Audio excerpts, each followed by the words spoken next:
할렐루야. 귀한 주일 아침 귀한 예배 자리에 나오신 여러분을 주님의 이름으로 환영합니다. 한 주간 주님의 은혜 안에서 잘 지낸 줄로 믿습니다. 오늘도 그 받은 은혜 하나님께 감사하며 이 시간 예배로 우리 찬양하며 나아가도록 하겠습니다.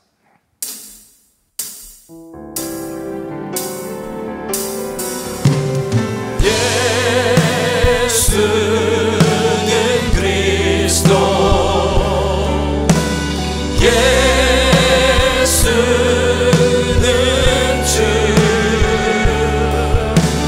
하나님의 영으로 경배드리리.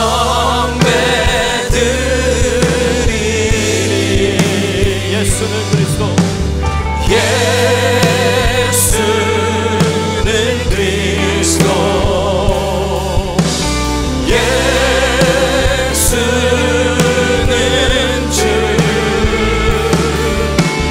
하나님의 영으로 경배드리리.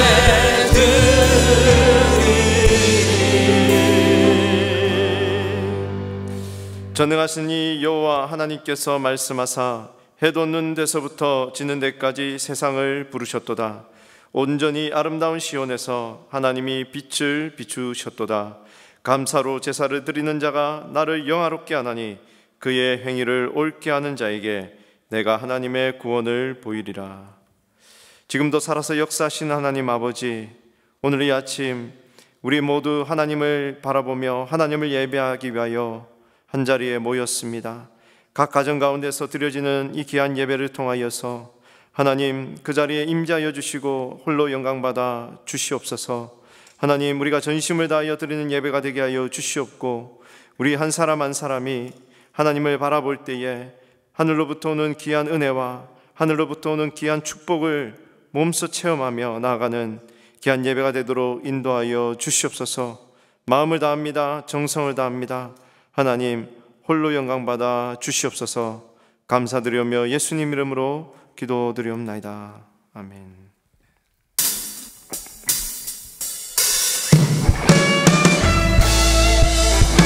오늘도 우리를 부르신 하나님의 부르심 앞에 나아갑니다.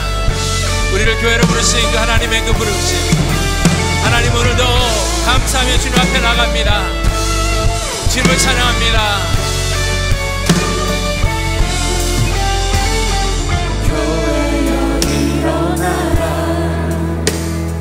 주께서 부르시니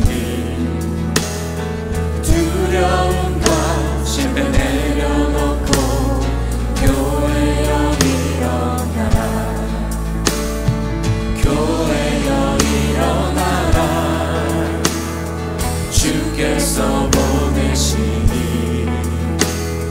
우릴 부르신 삶의 자리에서 교회여 일어나라. 세상에 하나님의 편지 주의 교회 통해 세상이 주를 버리라. 일어나라 아버지 사랑으로, 아버지 능력으로 서로 비추라. 노래하라 아버지의 사랑을, 아버지의 크심을 이 삶의 노래로 주님을 나타내라. 일어나라.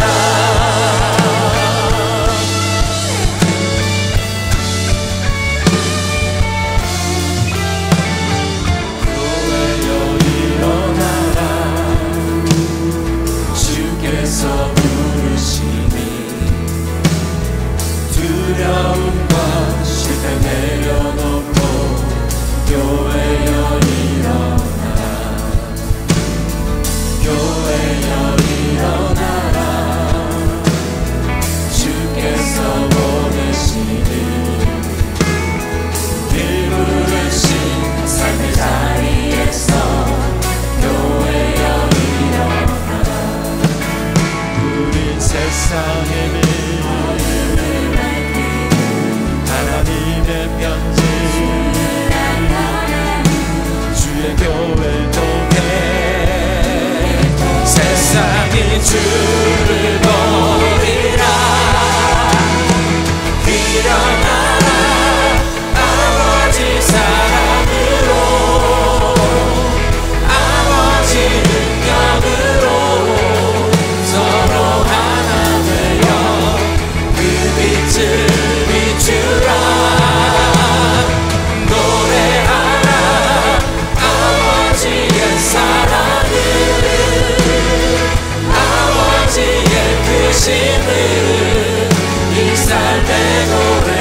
경배의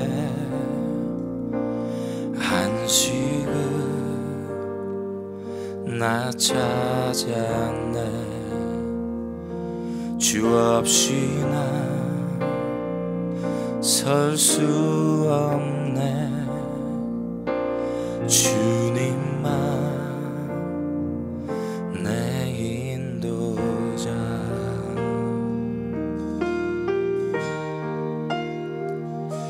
주님만이 내 모든 것,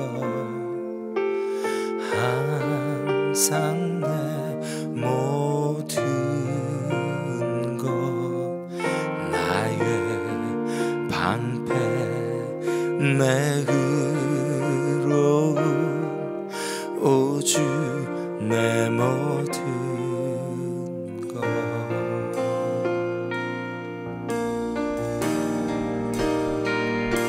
죄악 속에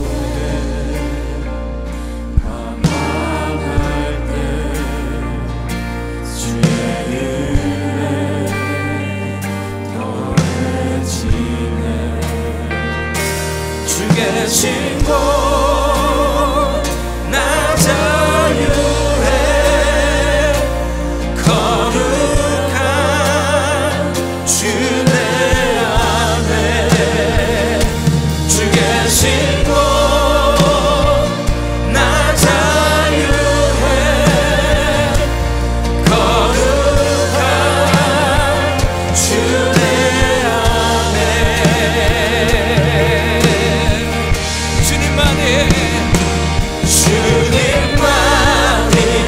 내 모든 것, 항상 내 모든 것, 나의 방패 내 의로움, 오주 내 모든 것.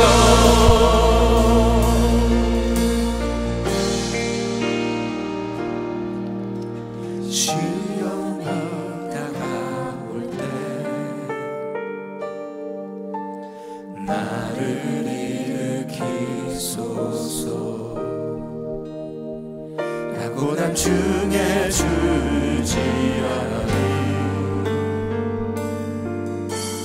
예수 나의 장소만. 나 고난 중에 주지하리.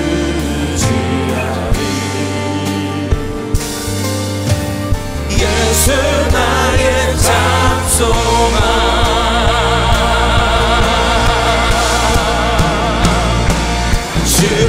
주님만이 내 모든 것, 항상 내 모든 것, 나의 방패 내 의로움, 오주 내 모든. 주님만이 내 모든 것, 항상 내 모든. 주님만이 나의 방패 내 의로움, 오주 내 모든 것.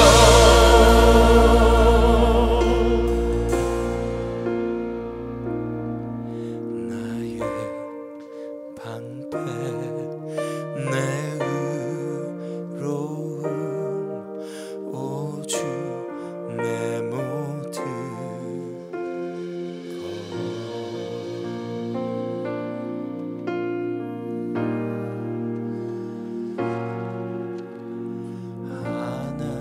하나님이시여,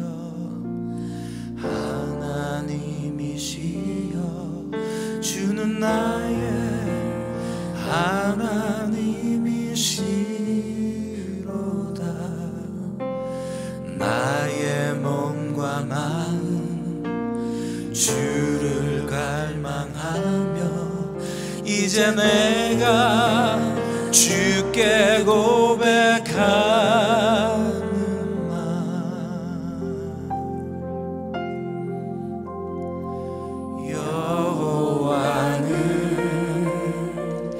나의 빛이요 여호와는 나의 구원이시니 내가 누구를 두려워하리요 여호와는 생명의 피난처시니 주의 인자가 생명보다 나음으로 내 입술이 여호와를 찬양하리 내 평생에 주를 찬양하며 주의 이름으로 내 손 들리라 여호와는 나의 빛이요 나의 빛이요 여호와는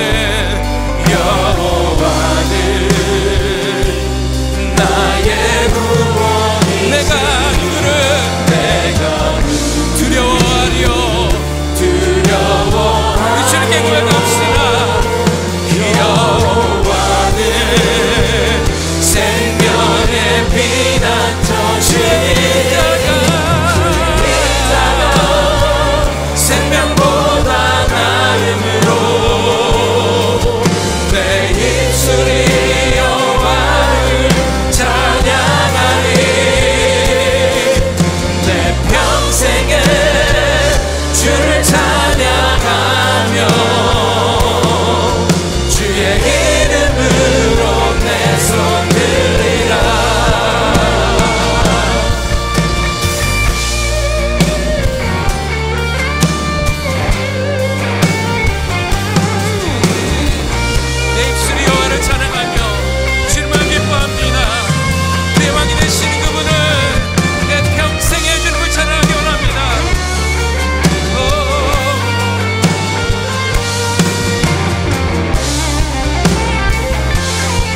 다시 고백합니다. 주의 인자가 생명보다 나음으로 내 입술이 여호와를 찬양하리 내 평생에 주를 찬양하며 주의 이름으로 내 손 주의 이름으로 내 손 들어 주의 이름으로 내 손 들리라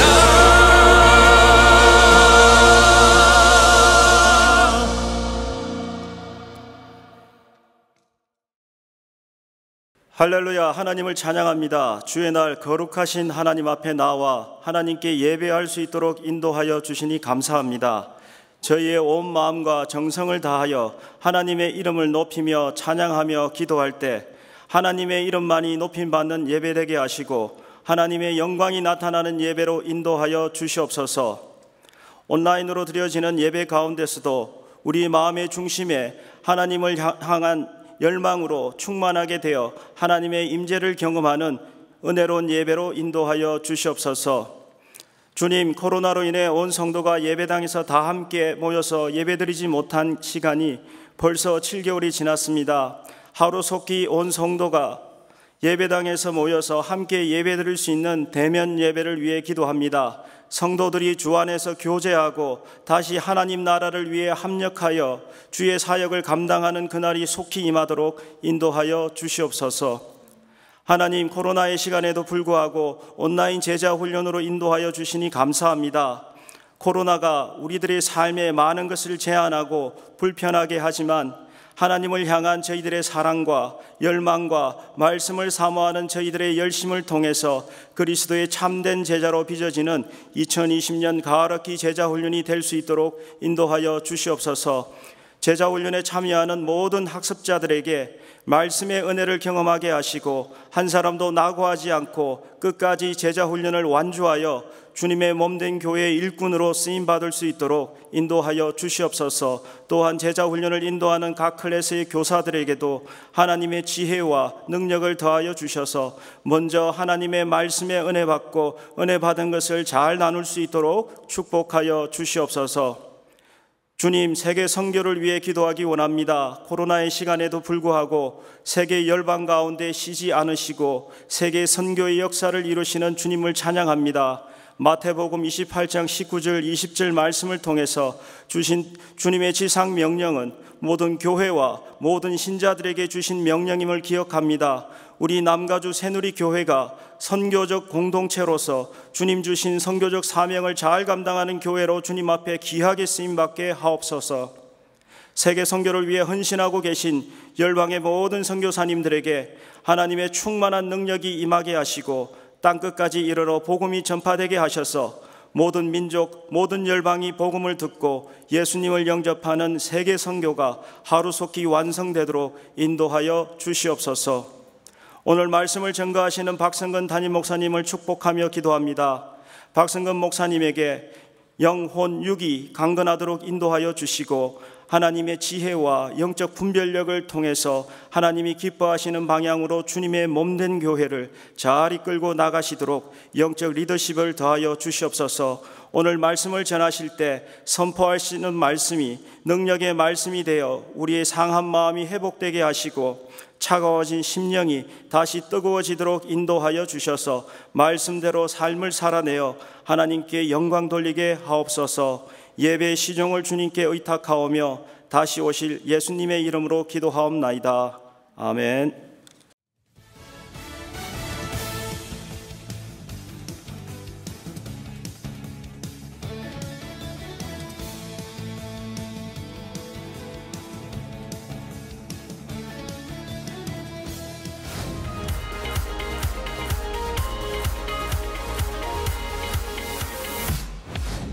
주일 광야 예배가 은혜 가운데 잘 진행되고 있습니다.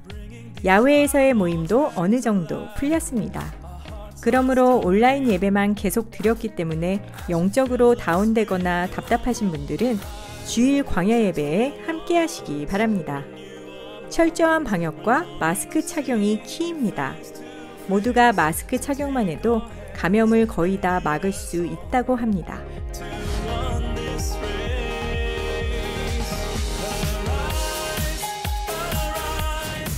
계속되는 코로나로 경제적으로, 육체적으로, 가정적으로 힘들어하시는 분들이 많습니다. 교회적으로 중보기도팀들이 기도해 주시고 약물이별로 함께 중보기도해 주시기 바랍니다.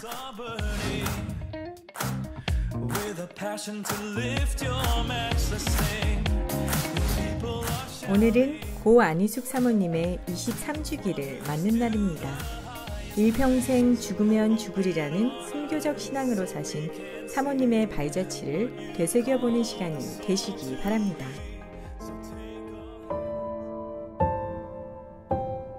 안희숙 사모님은 일제강점기에 태어나셔서 일찍이 복음을 받으시고 믿음의 절개를 지키셨습니다. 신사참배를 거부하셨고 제74회 일본 제국회의가 진행되는 의사당에 들어가서 일본은 유황불로 망한다는 하나님의 심판의 메시지를 담대히 선포했습니다. 안 사모님은 그 자리에서 체포와 함께 투옥되어 평양 형무소에 이감 후 6년의 옥고를 치르게 됩니다. 안 사모님은 옥중 생활 속에서도 착한 양, 착한 목자로서 주님의 참사랑을 몸소 실천하셨습니다. 하나님은 안 사모님을 통해 다양한 죄수들과 간수들에게 복음을 전하게 하셨고 그들을 변화시킨 놀라운 간증들이 죽으면 죽으리라는 책에 실렸습니다.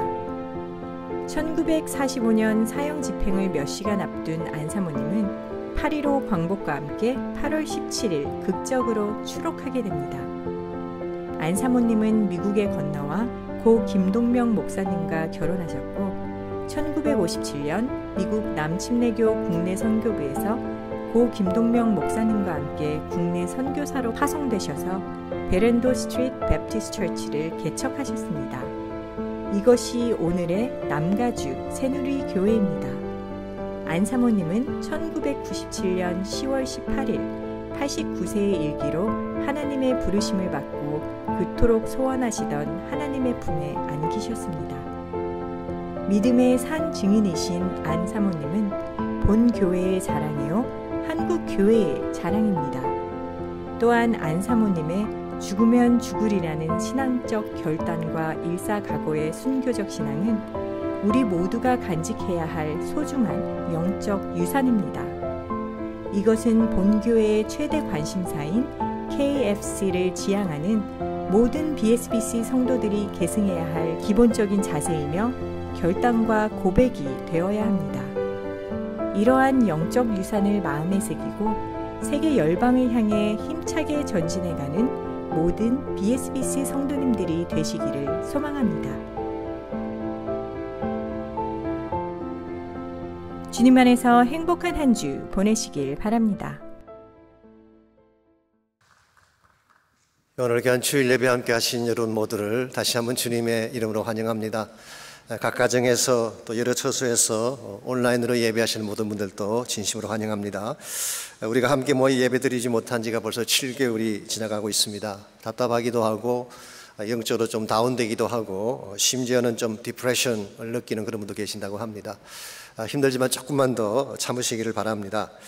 혹시라도 가능하신 분들은 주일 광야 예배로 나오시면 하나님 앞에 좀 더 마음껏 예배 드릴 수가 있습니다. 광고에서 보신 것처럼 키는 마스크입니다. 마스크만 철저히 하면 사실 거의 전염될 가능성이 없다고 하니까 우리 거리두기도 철저하게 하고 방역도 철저하게 하기 때문에 사실은 안전합니다. 그래서 가능하신 분들은 꼭 교회 나오셔서 함께 예배 드리시고 또 야외 모임도 이제 주지사가 허락을 했잖아요. 어느 정도까지. 그래서 지난주 일도 사실 제가 어느 교구의 야외 모임에 갔더니 너무너무 아름답고 좋더라고요. 야외에서 모여서 같이 교제도 하고 나누기도 하고 그래서 혹시 교구나 양무리별로도 가능하시면 좀 그런 것들을 하셔서 차츰차츰 이제 다시 원래 위치로 돌아왔으면 좋겠습니다. 오늘이 안희숙 사모님 23주기를 맞이하는 날입니다. 항상 참 감사하게 생각하는 것은 저희들이 물려받은 신앙 유산이 너무 귀하고 아름다워서 죽으면 죽으리라 이 신앙만큼 소중한 게 어디 있겠어요. 이걸 몸소 실천하신 귀한 사모님이시기 때문에 저희 교회가 잘 이 정신을 이어받아서 세계 선교를 감당하고 주의 사명을 감당할 수 있으면 좋겠습니다. 우리 그 외 나머지 광고들 잘 참조하셔서 함께 해주시면 좋겠습니다. 이 시간 드릴 헌금을 위해서 함께 기도합니다. 하나님 감사합니다. 거룩한 주일 주 앞에 예배할 수 있는 것 감사드리고 사랑하는 주의 백성들이 전심을 다해 주님을 찬양하며 자기의 마음과 심령을 드리게 하신 것 감사합니다. 우리의 마음과 함께 귀한 예물 주께 올려드리오니 이 물질의 주의 영광에 쓰임받도록 축복해 주시고 우리 모두가 어려운 시기를 통과하고 있지만 하나님 때문에 승리하고 주의 도우심 때문에 참된 복을 누리게 되는 모든 주의 가정들 되게 하여 주옵소서. 감사하오며 예수님의 이름으로 기도하옵나이다. 아멘.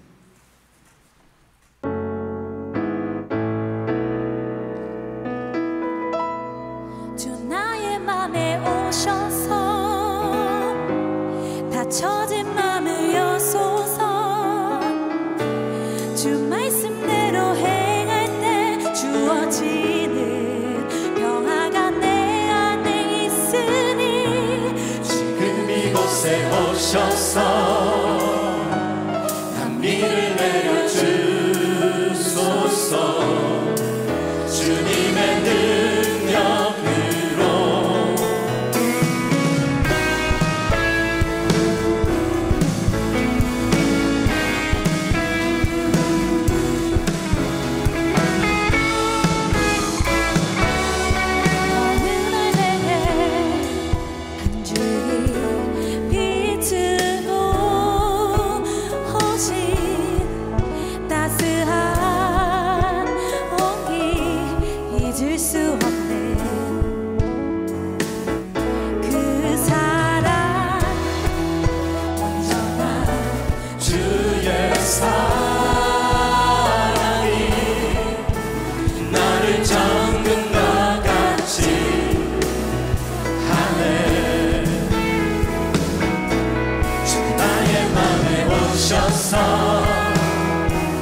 다쳐진 마음을 여소서.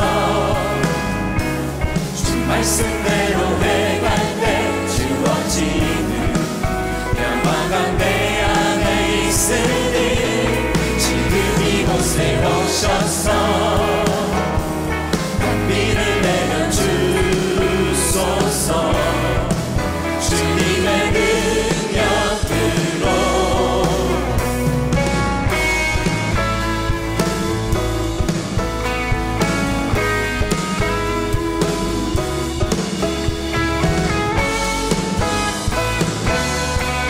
그날 내게 한 줄기 빛으로 오신 따스한 온기 잊을 수 없는 그 사랑 온전한 주의 사랑이 나를 정금과 같이 하네. 주 나의 맘에 오셔서 갇혀진 맘을 여소서.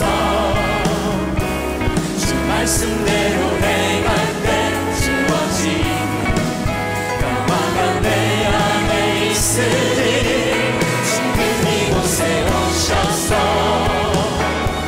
단비를 내려 주소서. 주님의 능력으로 나의 맘에 오셔서 갇혀진 맘을 여소서. 주 말씀대로 행할 때 주어지는 평화가 내 안에 있으니 지금 이곳에 오셔서 단비를 내려 주소서. 주님의 능력으로 지금 이곳에 주 나의 맘에 오셔서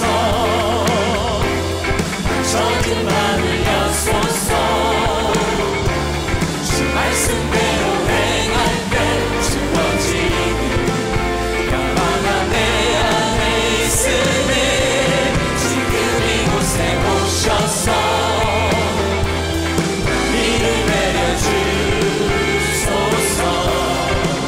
주님의 능력으로 주님의 능력으로 주님의 능력으로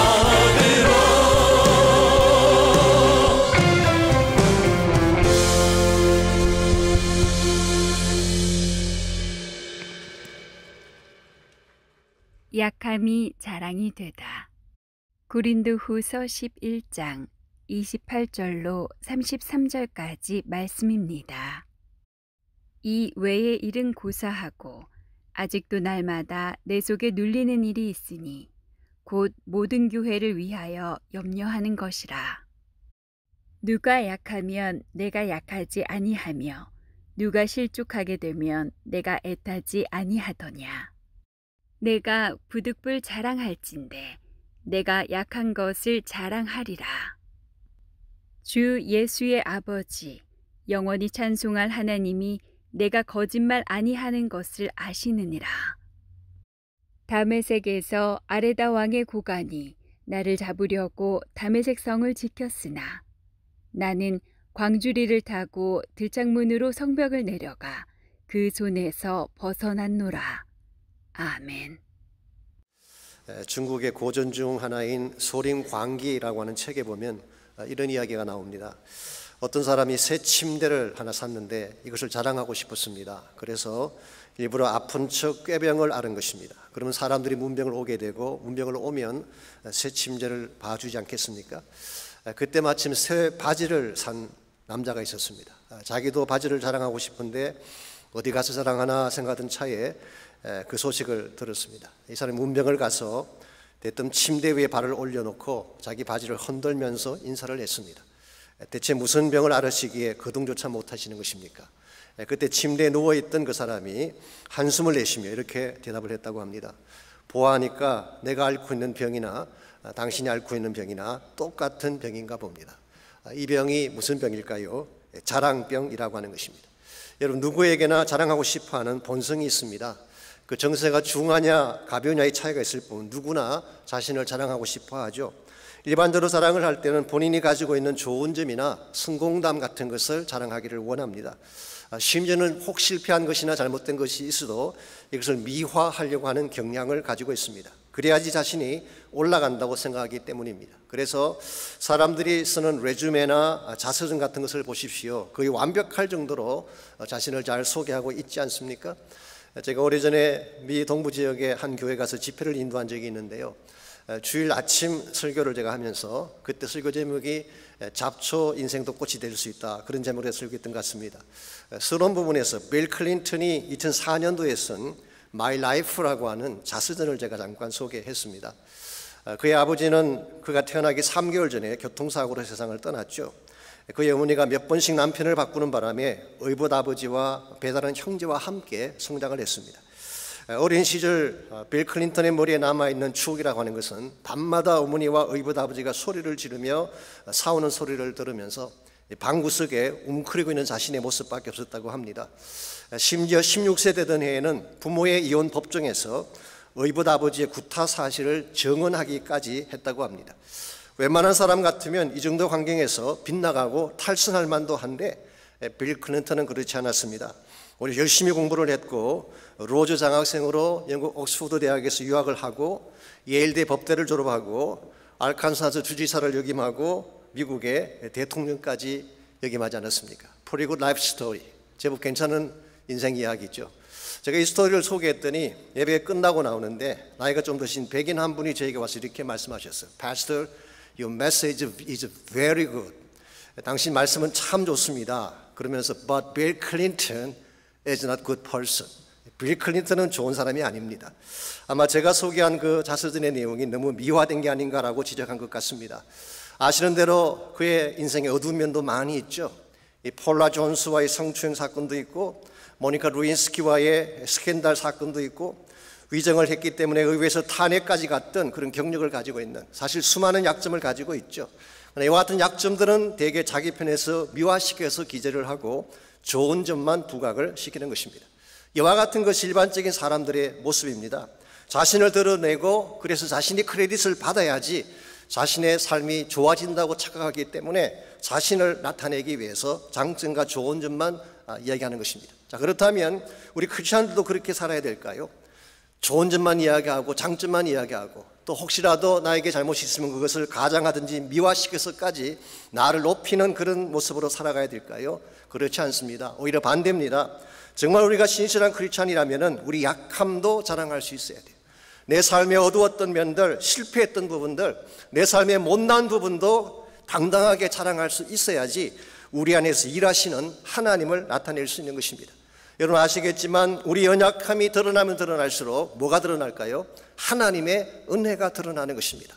나를 높이면 높이는 만큼 나의 존재 가치는 높아질지 모르지만 하나님의 은혜가 들어갈 여백이 없는 것입니다. 그러므로 오늘 저희들이 잘난 부분들, 잘하는 부분들, 좋은 부분들만 자랑하기보다는 나 연약함도 자랑하고 부끄러운 사실도 자랑하고 그렇게 함으로써 내 인생 가운데 일하시는 하나님이 얼마나 좋으신 하나님이신가, 그분의 은혜가 얼마나 높으신가를 선포할 수 있어야지 우리가 하나님을 위해 바르게 살아갈 수가 있는 것입니다. 이런 측면에서 세상은 지금도 그들의 강함을 자랑하고 살아가지만 어떻게 하면 여러분과 저는 우리의 약함을 자랑함으로써 하나님을 높이며 살아갈 수 있을지 오늘 같이 봉독한 본문을 중심으로 이것을 함께 정리해 보려고 합니다.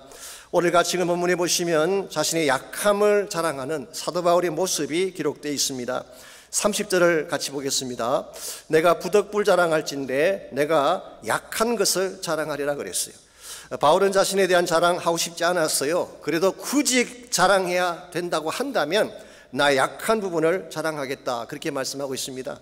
여기서 약하다는 이 단어는 약점, weakness 그렇게 번역할 수도 있고 혹은 기력이 쇠하다, 질병을 가졌다 그렇게 번역할 수도 있습니다. 그러나 문맥을 보게 되면 단순히 질병에 걸렸다 그런 뜻이라기보다는 부끄러웠던 삶의 행적을 의미한다고 보는 것이 좋습니다. 그래서 바울은 31절에서 내가 지금 하는 이 약한 것을 자랑하는 것은 진실이다, 이 사실을 주 예수의 이름과 하나님의 이름으로 선포한 후에 32절 33절을 보시면 다메섹에서 일어났던 사건 하나를 소개합니다. 여기 말하는 다메섹 사건은 개종 초기의 사건, 아주 오래전 사건을 의미하는 것입니다.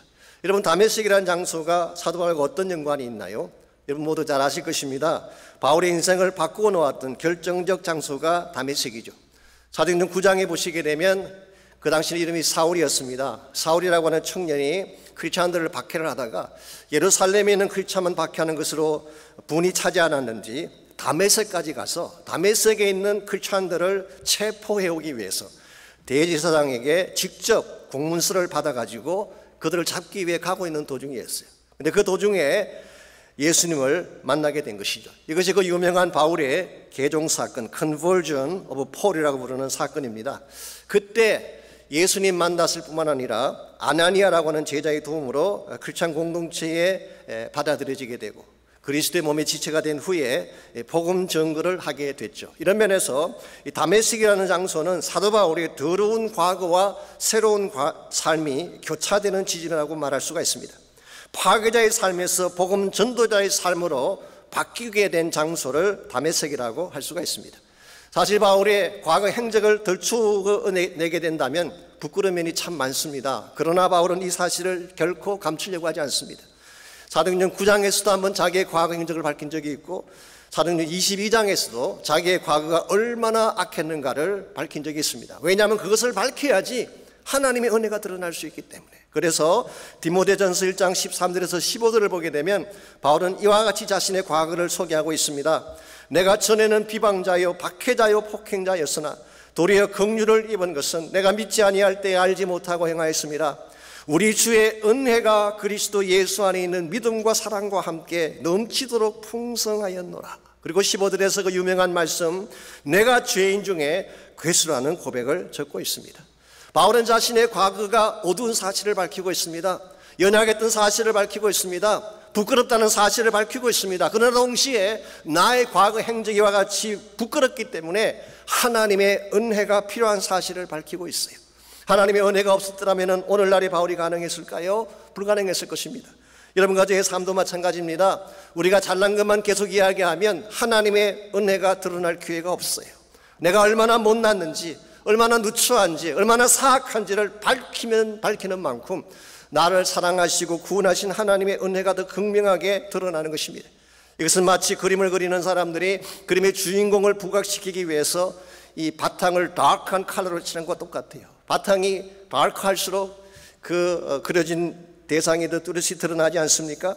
여러분과 제 삶도 마찬가지입니다. 우리 가운데 과거에 부끄러운 일 하지 않은 사람 어디 있겠어요? 하나님 대적하지 않고 바르게 살아온 사람 어디 있어요? 정말 나의 과거를 생각하면 도무지 하나님의 은혜 받을 자격이 되지 아니하지만 이와 같은 나를 사랑하셔서 구원하신 그 주님을 사랑하려면 나의 과거의 부끄러운 사실을 밝히고 그리고 하나님의 은혜의 극대함을 드러내야지 되는 것입니다. 이와 같이 우리 크리스찬 삶이라고 하는 것은 우리의 잘난 면만 자랑하며 사는 삶을 말하는 것이 아니라 약함을 자랑함으로 하나님을 높이는 삶이에요. 여러분의 삶 가운데에 하나님을 높이는 삶이 있나요? 하나님을 자랑하는 삶이 있습니까? 정말 하나님을 자랑하기를 원한다면 나의 약함을 먼저 인식을 해야 되고 약함 가운데 나타나신 하나님을 경험해야 되는 것입니다. 이런 면에서 우리 크리스찬 삶이 연약함을 통해서 하나님을 자랑하려면 과연 무엇이 필요할까? 오늘 본문을 보시게 되면 이 바울의 다메섹 행적을 통해서 연약함을 통해 하나님을 자랑하는 몇 가지 비결을 정리해 볼 수가 있습니다. 제일 첫 번째로 약함을 통하여 주님을 자랑하기를 원하신다면 광야 체험이 필요합니다. 광야 체험이 없으면 나의 연약함을 자랑할 기회가 없습니다. 자, 사도 바울이 다메섹 도상에서 예수님 만난 것은 누구나 다 아는 사건이죠. 그런데 예수님 만난 후에 그의 행적에 대한 것은 조금 정리가 필요합니다. 여러분이 먼저 사도행전 9장 20절에서 22절을 보시게 되면 사도 바울은 개종한 직후에 다메섹으로 들어가서 제자들과 며칠을 함께 했습니다. 그리고 즉시 각 회당에 들어가서 예수가 하나님의 아들이라는 사실을 전파했다고 했습니다. 이것을 보면 바울의 개종 사건은 단순한 환상을 본 사건이랄지 감정적 경험에 불과한 사건이 아니라 리얼한 진짜 사건인 것을 알 수가 있어요. 즉 목숨을 걸 정도로 확실한 사건이 바울의 개종 사건이었습니다. 그런데 바울은 이 다메섹에 오랫동안 머물지를 않고 다음 장소로 옮겨가게 됩니다. 옮겨간 장소가 어디일까요? 오늘 본문에는 나와 있지 않지만 바울의 자서전적 기록이라고 할 수 있는 갈라디아서 1장 17절 이하를 보면 이렇게 소개가 되어 있습니다. 또 나보다 먼저 사도된 자들을 만나려고 예루살렘으로 가지 아니하고 아라비아로 갔다가 다시 다메섹으로 돌아갔노라. 그리고 18절에 보면은 그 후 3년 만에 내가 게바를 만나기 위해 예루살렘으로 올라갔다고 기록하고 있습니다. 자, 그렇다면 바울이 예수님 만난 직후부터 예루살렘에 올라갈 때까지 약 3년간의 기간이 있습니다. 이 3년간의 기간 동안에 어디에서 무엇을 했는가라는 질문이 나오는 것입니다. 우리 갈라디아서 1장 17절 말씀에 하면은 아라비아로 갔다가 거의 3년을 거기서 보낸 후에 다시 다메섹을 잠깐 방문하고 예루살렘에 올라간 것입니다. 이 아라비아에서 보낸 3년, 이것이 어떤 시간을 말하는 것이며 이 아라비아가 어디를 말하는 것일까요? 이게 말하는 아라비아는 우리가 흔히 알고 있는 사우디아라비아나 아니면 아랍의 로렌스에 나오는 넓은 아랍 지경을 의미한다기보다는 사실 이것은 그 당시 그 나바티안 왕조라고 하는 그 왕조가 다스리던 지역을 말하는 것입니다.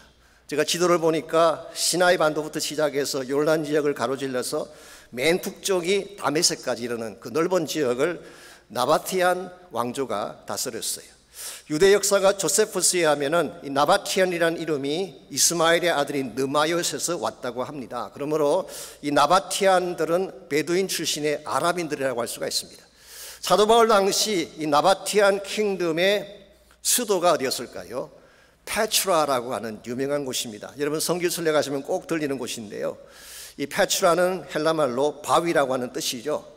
그 도시에 가보시게 되면 전체 도시가 바위로 만들어져 있어요. 전체 도시가 바위를 뚫고 깎아서 집을 만들고 한 것입니다. 그래서 유네스코가 세계 문화유산으로 선정을 했고 흔히 세계 7대 불가사의 하나로 꼽히는 곳이 이곳이 인디아나 존스라고 하는 영화를 촬영한 곳이기도 하죠.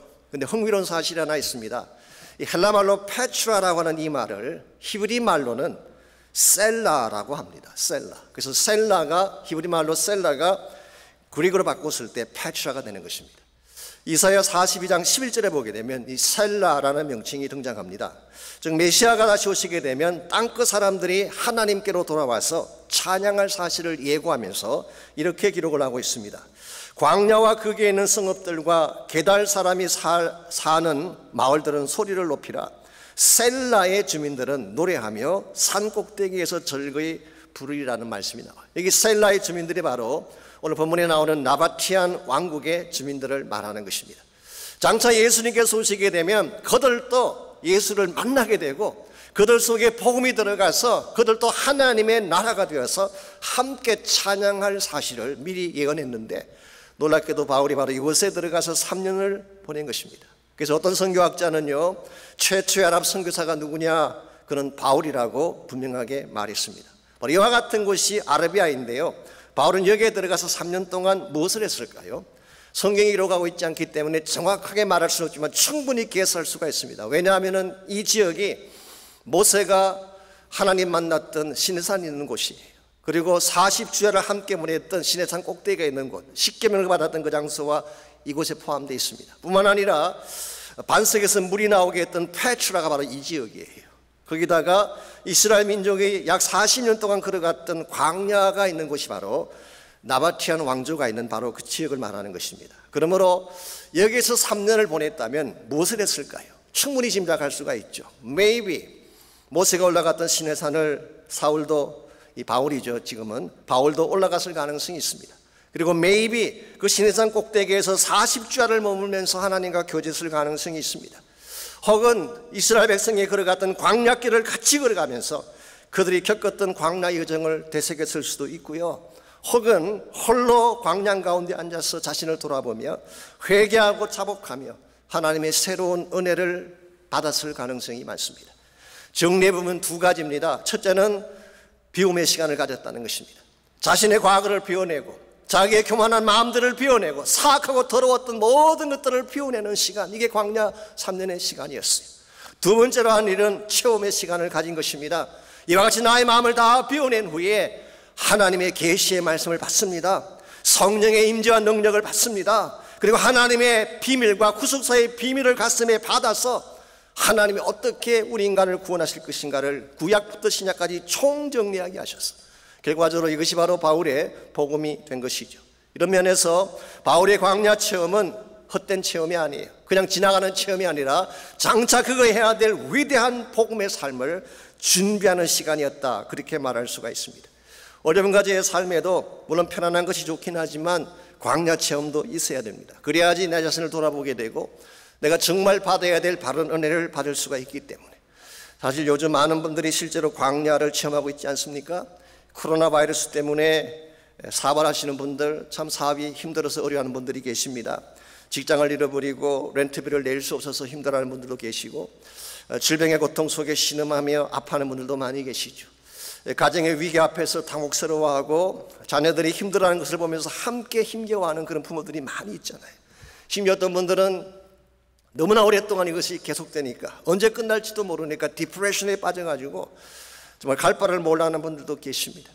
오늘 아침에도 제가 신문을 보니까 여러분도 보셨을 것입니다. 부인을 총격으로 죽인 후에 본인도 자살한 사건이 났어요.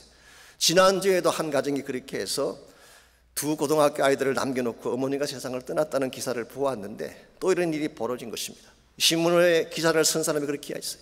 아마도 코로나 바이러스가 끼친 악영향 때문이 아닐까. 지치고 힘겨워서 선택한 잘못된 선택이라는 것입니다. 그러나 여러분 분명히 아십시오. 광야가 힘들다고 해서 삶을 포기하는 것은 잘못된 방향이에요.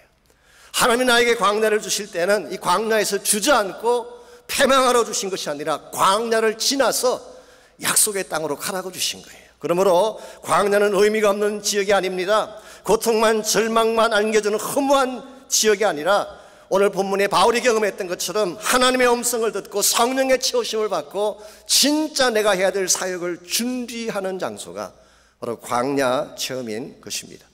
실제로 히브리 말로 광야라고 하는 말이요, 미드바르라고 하는 말인데, 이 미드바르라는 이 말은 바람 많이 부는 척박한 공간이라 그런 뜻이래요. 근데 한 가지 또 재미있는 해석이 있습니다. 이 미드바르의 어원이 말하다고 하는 말인 다바르와 같다고 합니다. 자, 그렇다면 광야는 어떤 곳일까요?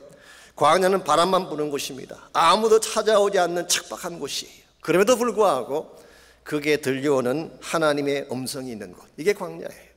여러분 평소에는 잘 듣지 못하던 음성 광야에서 들을 수가 있어요. 안락하고 세상에 주저 살다 보면 하나님 말씀하셔도 듣지 못하는데 광야에 들어갔을 때 아무도 찾아오지 않는, 아무 희망도 보이지 않는 척박한 광야 한가운데 들어갔을 때 여러분 비로소 하나님의 음성을 듣게 되고 하나님 만나게 되고 새로운 사역을 준비하게 되는 것입니다. 여러분이 잘 아시는 철로 역정의 저자인 존 버년이라는 분이 영국 국교에 허락 없이 설교했다는 한 가지 이유 때문에 12년 동안 감옥 생활을 했습니다. 말도 안 되는 것이죠. 억울하고 부당한 그런 일을 당한 것입니다. 더구나 그의 부인은 질병으로 세상을 떠나고 그의 딸 메리는 시각장애자가 되었습니다. 그야말로 광야 한가운데 처한 케이스라고 할 수가 있습니다.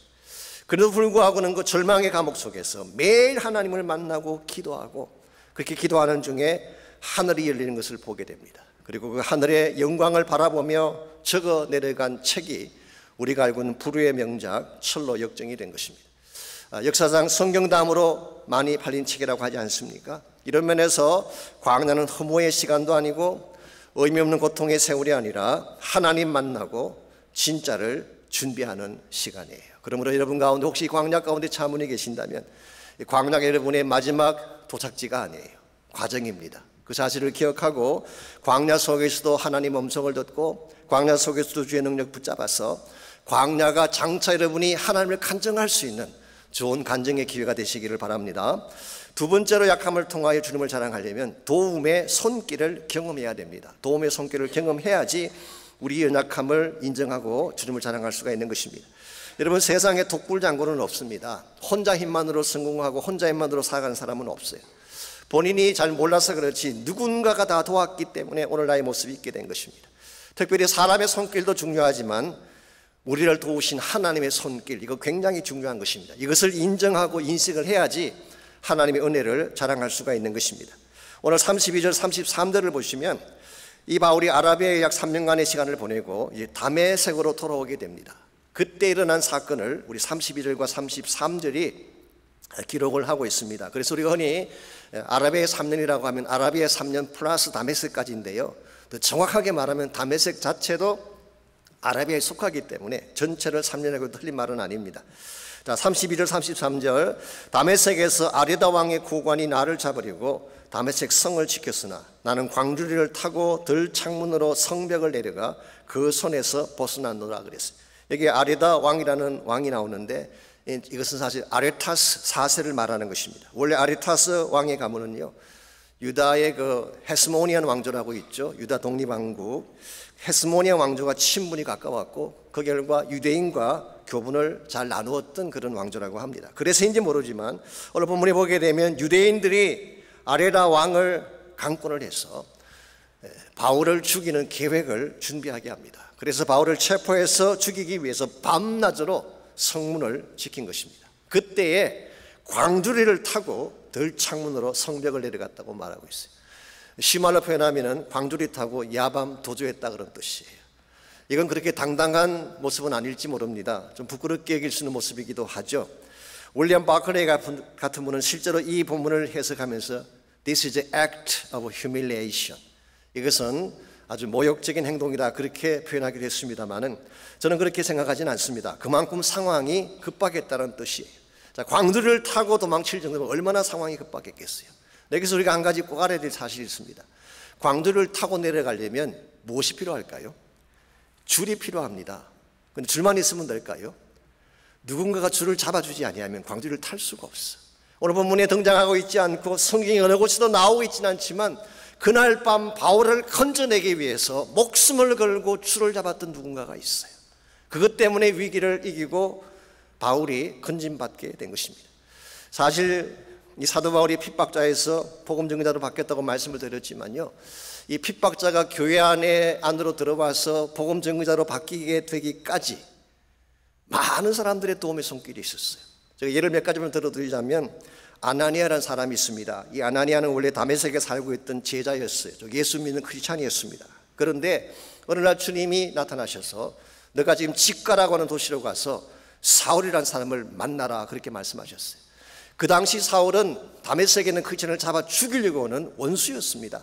그리고 사울에 대한 악명이 얼마나 높았겠어요. 사람들을 죽이고 처참하게 만들던 그런 원수입니다. 그런데 거기 가서 사울을 억셉트하고 데려오라는 것입니다. 처음에는 조금 릴락턴트하게 반응을 했지만 주님이 말씀하시기 때문에 아나니아가 직가로 가서 사울을 만나는데요, 성경을 보십시오. 만나자마자 첫 마디가 뭔지 형제 사울이야 그렇게 불렀어요.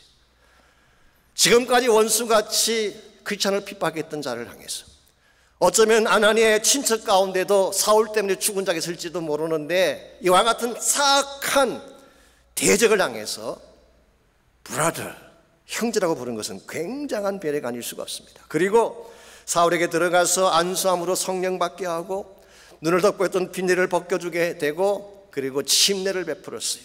이 침례를 베풀었다는 말의 뜻이 무엇인지 아십니까? 다메섹 신앙 공동체의 일원으로 받아주었다는 뜻이에요. 굉장히 중요한 행위를 한 것입니다. 그러므로 아나니아의 역할이었었더라면 그가 개종했더라도 그는 아마도 사람들 손에 죽었을 가능성이 많지 보호받지 못했을 텐데 그런 신앙 공동체로 들어오게 했던 도움자가 아나니아였어요. 뿐만 아니라 개종 직후에 사울이 예루살렘에 올라갔습니다. 그때 예루살렘에 있는 크리스찬들이 어떤 반응을 보였을까요? 다들 기피했어요. 아니 이 사람 어떻게 믿을 수 있냐? 이거 얼마 전까지 우리를 공격하던 그런 사악한 자 아니냐? 아무도 사울을 맞아주려고 하지 아니할 때 누군가가 났습니다. 그가 누구일까요? 바나바라는 사람이에요. 바나바가 이 사울을 데리고 사도들에게 가서 그가 어떻게 주를 만났는지 그가 제노인한 크리스찬이라는 사실을 직접 대변해 주었어요. 이 바나바로 말미암아 이 사울이라는 청년이 예루살렘 교회에도 억셉트를 받은 것입니다. 그런데 오늘 본문에서는 다메섹에 있는 사실 이름도 알려지지 않았던 제자가 목숨을 걸고 바울을 구출해 주었어요. 그러므로 이 바울을 바울되게 하는 과정에는 눈에 보이지는 않지만 많은 도움의 손길이 있었어요. 그러나 이 모든 도움의 손길에 궁극적인 배경에 누가 계실까요? 바로 주님이 계신 것입니다. 예수님께서 바울의 배경에 계시면서 바울을 건져내고 바울을 새롭게 만들고 바울로 하여금 사역을 다 감당할 수 있도록 모든 것을 다 준비해서 바울이 바울되게 하신 장본인이 바로 예수 그리스도였어요. 바울은 이 사실을 너무나 잘 알았어요. 그래서 고린도서 15장 10절에서 바울은 다음과 같은 고백을 남기지 않았습니까? 나의 나 된 것은 하나님의 은혜로 된 것이니 By grace of God I am what I am. 나의 나 된 것은 하나님의 은혜로 된 것이니 내게 주신 그의 은혜가 헛되지 아니하여 내가 모든 사도보다 더 많이 수고하였으나 내가 한 것이 아니요 나와 함께 하신 하나님의 은혜라고 고백을 했어요. 예수님이 나의 도움자인 사실을 고백한 것입니다. 하나님의 은혜가 나를 나되게 한 사실을 고백한 것입니다. 이와 같이 하나님이 내가 무슨 문제를 당하든지 나를 도와주시고 나를 건져내 주셔서 나로 하여금 바른 삶을 살게 한다는 이 간증이 여러분에게 뚜렷해야지 하나님을 자랑하고 예수님을 드러낼 수가 있는 것입니다.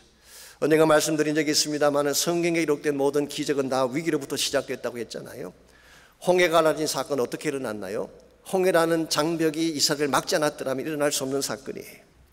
여리고성이 무너지게 된 것 왜 일어났나요? 여리고성이 이스라엘 백성의 진군을 가로막았기 때문에 무너진 것입니다.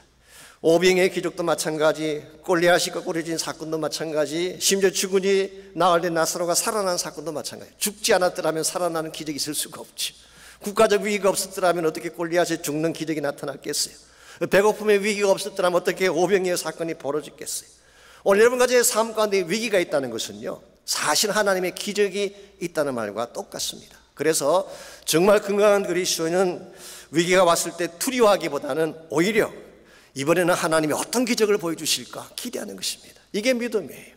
나에게 분명히 어려운 난관은 왔는데 아무도 도울 자가 보이지 아니하는데 그러할지라도 이번에는 하나님이 누구를 통해서 나를 건져내실까 하나님의 손길을 신뢰하고 믿는 것, 이게 바로 여러분을 강한 그리스도인이 되게 만들고 하나님을 자랑하게 만드는 것입니다. 미국의 사업가 중에 스탠리 템이라는 분이 계세요. 아마 여러분 옛날에 많이 들으셨을 거예요. US 플라스틱이라는 컴퍼니를 세워서 굉장히 많은 돈을 번 사업가죠. God owns my business. 하나님이 나의 사업을 소유하시다는 그런 책으로 한국 분에게도 많이 알려져 있고 미국 사회도 많이 알려진 분입니다. 이분은 실제로 자기 회사 주식의 51%를 하나님 명의로 바꿔놓았어요. 이 말도 안 되는 소리라고 변호사들이 반대했지만 끝까지 우겨가지고 자기 주식의 51%를 하나님 소유로 바꿔놓았어요. 그래서 non-profit organization이 자동적으로 가질 수 있도록 그렇게 다 만들었습니다. 그 결과 그는 1억 4천만 불의 기금을 선교비로 드렸어요. 요즘도 1억 4천만 불이 큰 돈이지만요, 지금 이게 40년, 50년 전 이야기입니다. 그 당시 1억이면 엄청난 돈입니다. 그런데 1억 4천만 불의 기금을 선교비로 드리고 400개 선교단체를 섬기고 심지어 한국에 선교비를 보내서 개척한 교회가 300개가 넘습니다. 이와 같이 하나님의 사역을 많이 감당했던 이분이 1976년 61세 되던 해에 척추암에 걸리게 됩니다. 그 당시로서는 이 병은 수술도 할 수가 없고 약물로도 고쳐지지 않는 굉장히 어려운 질병이고 거의 죽을 확률이 99%라고 합니다. 이 사실이 알려지게 되자 모든 사람들이 그의 인생은 끝났다고 생각했어요.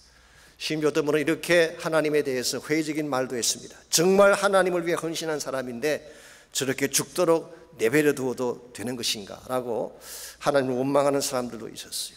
그랬는데요, 몇 달 후에 스탠리 템이 툭툭 털고 일어나더니 회사로 출근하는 것입니다. 사람들이 깜짝 놀라서 물었습니다. 아니 어떻게 당신이 나오신 것입니까? 병은 어떻게 된 것입니까? 그때 스탠리가 다음과 같이 답을 했다고 합니다. 어차피 살고 죽는 것은 주님께 달린 것입니다. 살면 좋고 또 죽으면 어떻습니까? 천국 가는데. 그래서 저는 날마다 이렇게 기도했습니다. 하나님 감사합니다. 병든 것도 감사하고 죽는 것도 감사하고 살려주시면 그것 또한 감사합니다. 주의 일 다 할 수 있으니까요. 그래서 감사만 계속 부르짖었더니 어느 사이인가 척추암이 떠나고 엎드려요. 이게 하나님이 하시는 일이에요.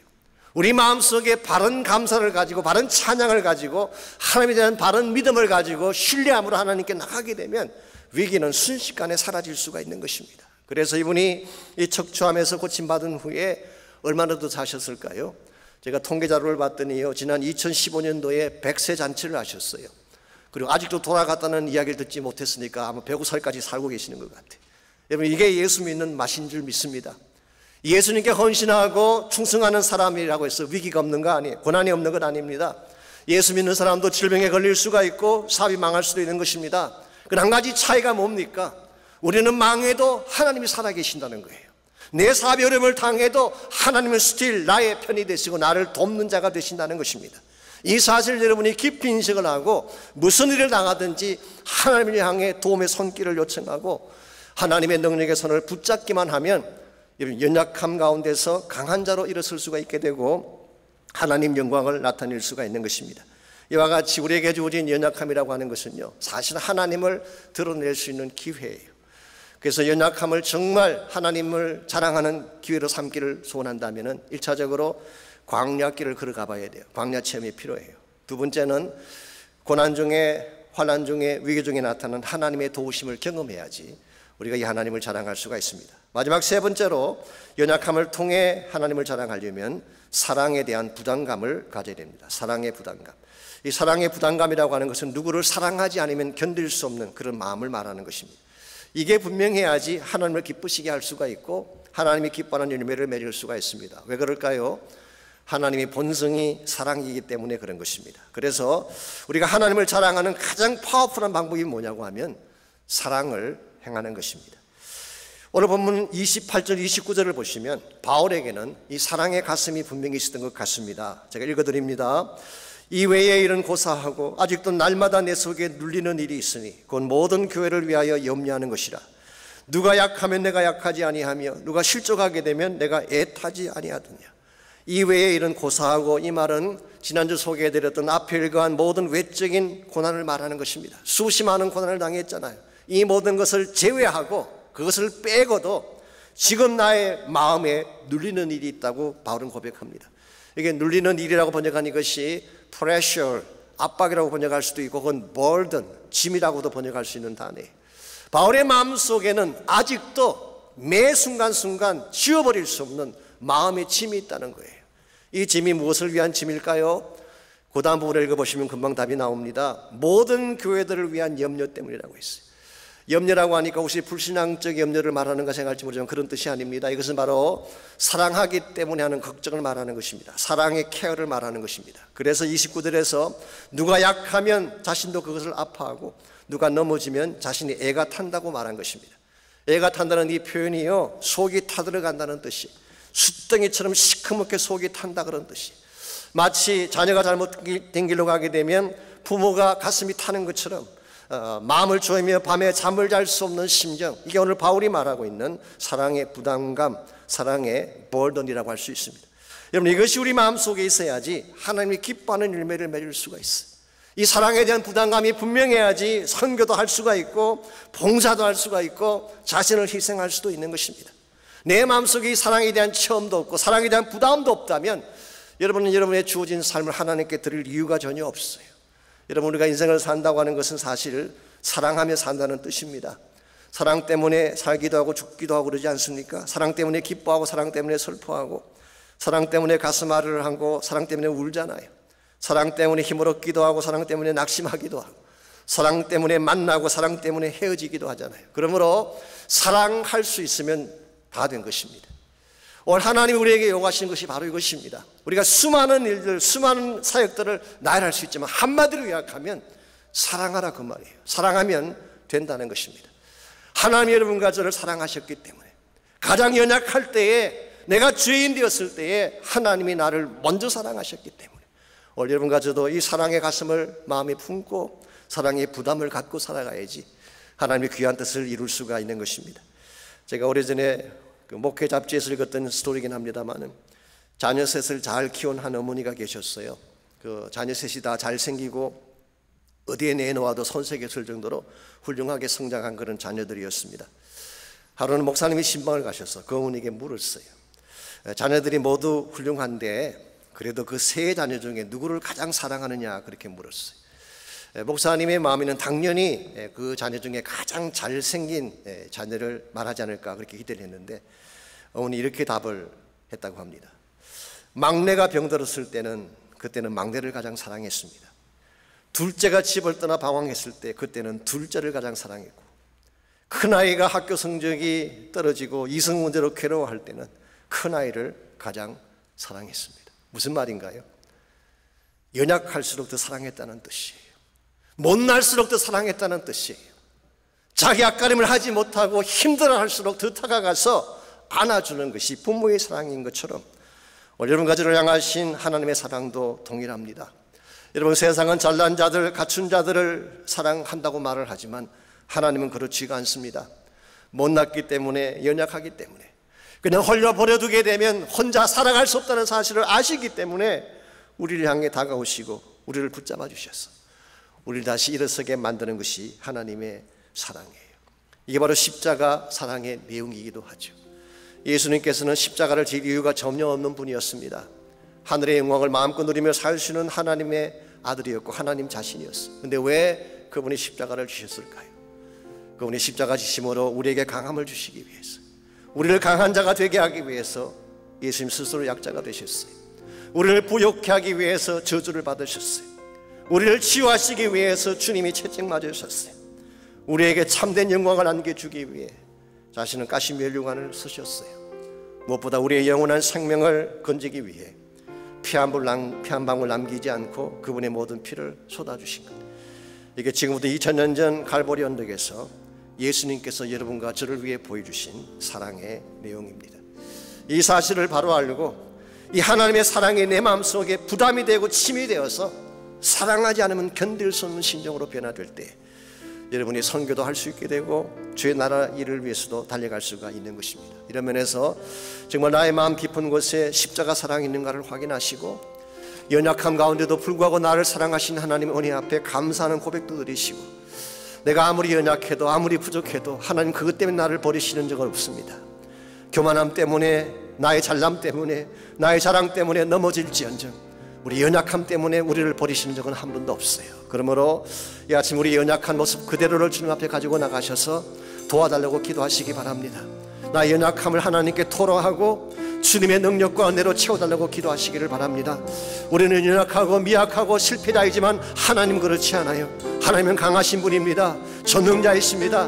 모든 위기를 기회로 바꿀 수 있는 능력자가 되십니다. 이 시간 여러분이 그 능력자이신 하나님 앞에 우리 마음을 드리며 나의 삶을 드리며 정말 하나님의 은혜가 나의 삶을 주도할 수 있도록 기도하시기를 바랍니다. 나의 연약함을 통하여 주를 자랑하게 하십시오. 나의 잘못된 못난 부분을 통하여 하나님의 능력과 영광을 자랑하며 살게 해주십시오. 내 삶의 가장 소중한 십자가가 드러날 수 있도록 나를 사용해 달라고 우리 함께 한 목소리로 기도하겠습니다. 살아계신 아버지 하나님 감사합니다. 우리의 허물과 우리의 죄악에도 불구하고 우리를 사랑하신 하나님의 사랑을 감사합니다. 우리가 잘났기 때문에 구원받은 건 아니고 나에게 많은 장점이 있기 때문에 하나님 자녀가 된 게 아니라 나를 사랑했기 때문에, 나에게 부신 은혜 때문에 오늘 나의 모습이 있다는 사실을 기억하게 하시고 자랑을 다 내려놓고 나의 연약함을 통하여 하나님을 높일 수 있는 우리 모두가 되게 하여 주옵소서. 우리에게 강함을 주시는 하나님, 연약함을 통해 하나님의 능력을 알게 하시는 하나님, 오늘 아침에 사랑하는 주의 백성들이 주님을 만나게 도와주시고 연약함 속에서도 주의 능력을 붙잡게 도와주시고 하나님께서 나의 전부가 되심을 고백함으로 말미암아 주의 영광 위에 달려갈 수 있는 귀한 역사가 이 아침 이 모든 주의 백성들 가운데 일어나게 하여 주옵소서.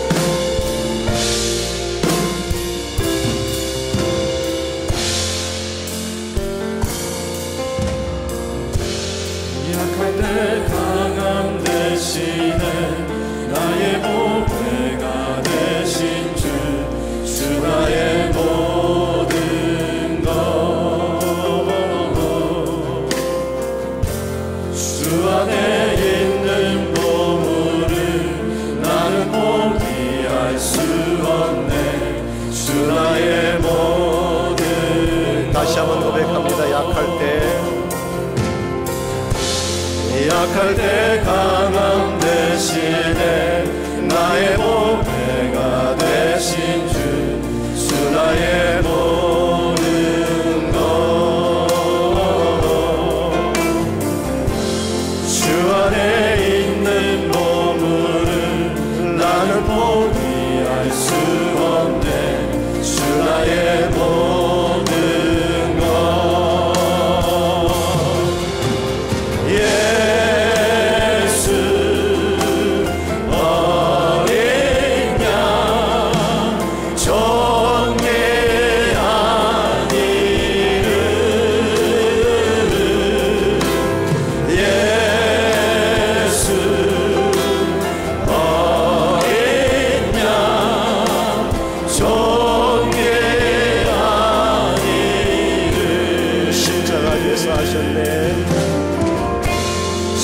십자가 죄 사하셨네. 주님의 이름 찬양해. 주 나의 모든 것. 쓰러진 나를 세우고 나의 빈잔을 채우네. 주 나의 모든 것. 다시 한번 고백합니다. 십자가 죄 사하셨네. 주님의 이름 찬양해. 주 나의 모든 것. 쓰러진 나를 세우고 나의 빈잔을 채우네. 주 나의 모든 것. 예수 어린 양 존귀한 이름. 예수 어린 양 존귀한 이름. 예수 어린 양. 예수 어린 양 존귀한 이름. 예수 어린 양 존귀한. 다시 한번 고백합니다. 예수 어린 양. 높은 목소리로. 예수 어린 양 존귀한 이름. 예수 어린 양 존귀한 이름. 하나님 감사합니다. 우리의 연약함과 누참에도 불구하시고 우리를 무조건적인 사랑으로 덮어주시고 하나님의 은혜로 구원해 주셔서 오늘 우리의 모습이 있게 하신 것을 감사합니다. 나의 나된 것이 하나님의 은혜임을 선포하는 저희가 되게 해주셔서 나를 자랑하며 나의 높음을 자랑하는 인생이 아니라 오직 십자가를 자랑하며 하나님의 은혜를 자랑하며 복음의 권세와 능력을 자랑하며 살아갈 수 있는 우리 모두가 되게 하여 주시옵소서.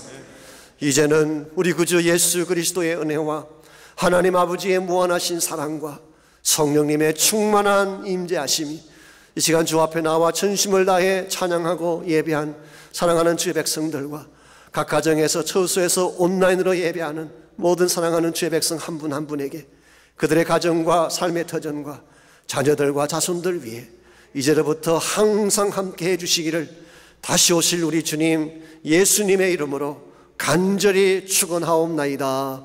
아멘.